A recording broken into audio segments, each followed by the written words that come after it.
ఒక స్త్రీ చేతికి దేవుడు అంత గొప్ప విజయాన్ని ఇచ్చాడు.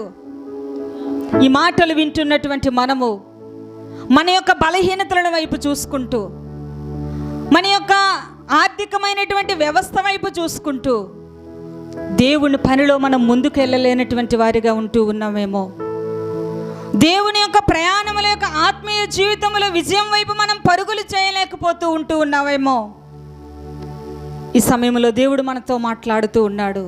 దెబోరా యుద్ధానికి బయలుదేరటము ద్వారా గొప్ప విజయము ఇశ్రాయేలు ప్రజలకు దేవుడు అనుగ్రహించాడు. దేవునికి స్తోత్రం, హల్లెలూయా. కాబట్టి ప్రభువునందు ప్రియమైనటువంటి దేవుని బిడ్డలారా, 40 సంవత్సరములు దెబోరా న్యాయాధిపతిగా దేవుని ప్రజలను పరిపాలించింది. హల్లెలూయా. ఎంత గొప్ప విషయము! ఒక సామాన్యమైనటువంటి స్త్రీ న్యాయాధిపతిగా, ప్రవక్తిగా, దేవుని యందు భయభక్తులు కలిగినటువంటి స్త్రీ